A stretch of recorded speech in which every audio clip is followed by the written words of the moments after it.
Bonjour à tous, nous voici pour cette dernière vidéo de l'actu du conseil. Nous devions tourner à la salle Omnisport de Plaine-Centre et vu l'arrivée abondante de la neige, nous sommes repliés dans la salle des mariages ici à Mâcon, où nous allons retrouver nos maires délégués et monsieur le maire pour aborder plusieurs sujets qui ont été évoqués lors du conseil municipal du 7 décembre et notamment la saison d'hiver à venir, le damage sur les versants du soleil, mais aussi les recrutements, les derniers recrutements de l'année et tout un autre tas de sujets très intéressants. Merci de suivre cette vidéo et d'ores et déjà, bonne fête de fin d'année à tous les administrés de la commune de la Plagne-Tarentaise de la part de l'ensemble du conseil municipal et de l'ensemble des agents de la commune. Bonjour Daniel Jean. Bonjour Isabelle. Alors à ce dernier conseil municipal, nous avons évoqué plusieurs points et notamment les recrutements des ressources humaines et nous avons quelqu'un qui entre dans la commune pour la fin de l'année. Qui va rentrer dans la commune, il y a deux personnes qu'on va recruter, une gestionnaire de ressources humaines pour améliorer le fonctionnement de l'équipe qui gère l'ensemble des agents et des saisonniers, parce que bien entendu ça génère beaucoup de travail en saison d'hiver et en saison d'été. Et puis on va accueillir fin janvier au plus tard le nouveau directeur de l'urbanisme qui effectivement a été recruté et qui a répondu favorablement à notre offre et donc qui va nous rejoindre pour prendre la direction du service urbanisme. Voilà, on est très contents parce que depuis presque un an, on était sans direction au niveau du service urbanisme et l'équipe va pouvoir maintenant se réorganiser et fonctionner dans très très bonnes conditions. C'est bien, c'est une bonne nouvelle. Et du coup, on enchaîne sur une deuxième bonne nouvelle, c'est la réception de la bibliothèque à Bellentre. Alors, c'est la réception de l'ensemble du bâtiment épicerie-bibliothèque. Oui. Concernant la bibliothèque, le mobilier est arrivé, a été livré, c'est en cours d'installation et on va emménager tous les livres prochainement de façon à ouvrir cette bibliothèque.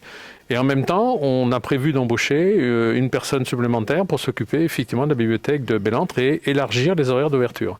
Et soit dit en passant, dans le conseil municipal, on a délibéré sur une demande de subvention auprès de la DRAC qui pendant 5 ans peut nous accompagner sur le plan financier pour justement payer une partie du salaire de cette personne supplémentaire. Concernant l'épicerie, l'épicerie elle est achevée et on est toujours en discussion avec 2 projets de reprise pour que des personnes viennent exploiter cette épicerie. On espère aboutir cette fin d'année au plus tard, au tout début de l'année, de manière à pouvoir envisager l'ouverture dans le courant du premier trimestre 2022. Voilà. Merci Daniel Jean. Je t'en prie Isabelle, à bientôt. À bientôt. Au mois prochain. Et bonne fête. Et puis bonne fête et puis bonne année à tous nos habitants et Bien surtout sûr. une bonne fête de fin d'année.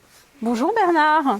Bonjour Isabelle, comment vas-tu? Ça va et toi? Très bien. En ces fêtes là qui arrivent et puis cette neige qui tombe. Et la neige qu'elle a en abondance. Ça nous met dans l'ambiance. Tout à fait. Alors, on a réceptionné donc la salle Omnisport à Plaine-Centre qui a été l'objet de rénovation. Alors, on a une toute nouvelle salle de fitness, salle de musculation et puis on a une tarification adaptée à telle ou telle activité. Qu'est-ce que tu peux nous préciser? Voilà, effectivement, elle a été relookée. Elle nous offre, comme tu dis, la possibilité de faire du cardio, du fitness, de la muscu. On peut en profiter pour des tarifs soit à la journée, le ticket c'est 10 €. Voilà, ça c'est une entrée en fait. Voilà, ça c'est une entrée. 10 €. Voilà, Ouais, une entrée, alors on peut l'acheter par 6 ou par 10. D'accord. Le tarif est dégressif. Ou alors, le mieux, c'est de prendre un abonnement. Alors, on peut prendre un abonnement pour l'hiver, c'est 100 €. Ou alors, pour l'été, c'est 40 €. On peut prendre également un abonnement à l'année, carrément, pour 120 €. Eh bien, merci pour ces précisions, Bernard. Et puis, Mais on avait un autre sujet qui va nous plonger dans l'hiver. Tout à fait. Oui, là, l'aménagement d'une piste de chien de traîneau et donc la nécessité de défricher un petit peu la forêt avec des autorisations qui vont bien. Oui, effectivement. Donc, on a décidé de réaliser une piste réservée aux chiens de traîneau. On a fait une demande à l'ONF de défrichement parce que ça concerne une surface de 975 mètres carrés, donc en partie dans la forêt communale. Cela ne touche aucune plante, aucune réserve écologique, ni fleurs rares, etc.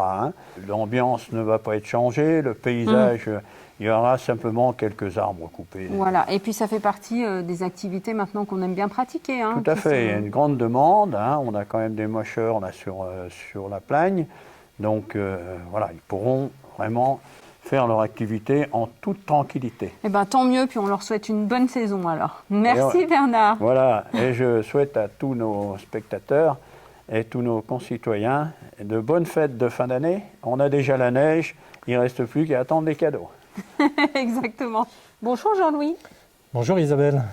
Alors, suite au conseil municipal qui s'est déroulé le 7 décembre, nous avons évoqué plusieurs sujets et pris des délibérations, et notamment celle du damage et de la convention tripartite. Oui, effectivement, le damage de la piste de ski de fond raquette sur les versants du Soleil dépend d'une convention entre la communauté de communes, la COVA, communauté de communes des versants d'Ems, de la Plagne tarentaise, la commune de la Plagne tarentaise, et aussi de l'association des éclaireurs du Bresson, qui gère la partie loisirs. Et cette convention permet en fait d'avoir un accord entre la commune, la Plagne tarentaise et la COVA sur l'engin, le financement de la dameuse, le financement des chauffeurs, des conducteurs, voilà, et du carburant.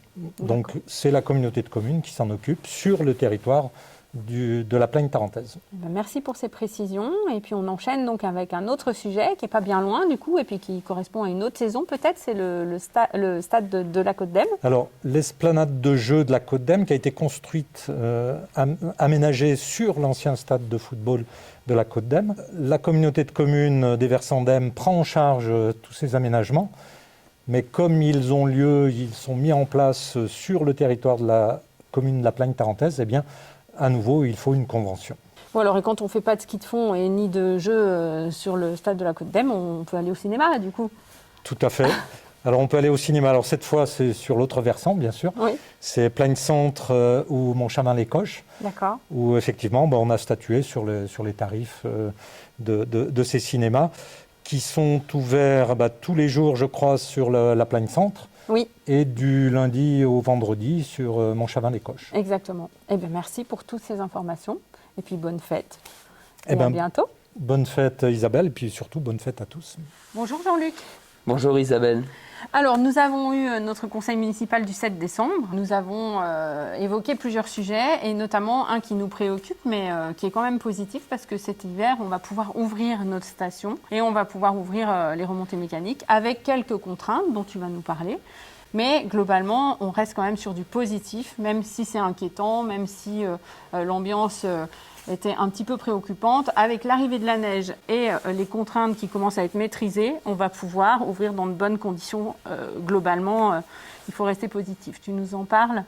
Alors complètement Isabelle, la première chose, c'est que hier soir, le 7 décembre, donc nous fêtions les 80 ans de l'infamie japonaise sur Pearl Harbor. Mais comme quoi, ça n'a rien à voir. Nous, on va être positif aujourd'hui, on va aller de l'avant. En fait, en ce qui concerne les stations, donc on va mettre en place un centre de test à Plagne Centre, donc à la salle Orsac, de façon à ce qu'on puisse venir à ce centre de test ou en voiture ou en ski si on est vacancier. Ça va nous permettre quoi? Ça va nous permettre dans un premier temps de tester toutes les personnes qui auront besoin de ce test antigénique ou PCR pour rentrer chez elles avec un avion, avec un train, notamment les ressortissants britanniques, hollandais, belges et j'en passe.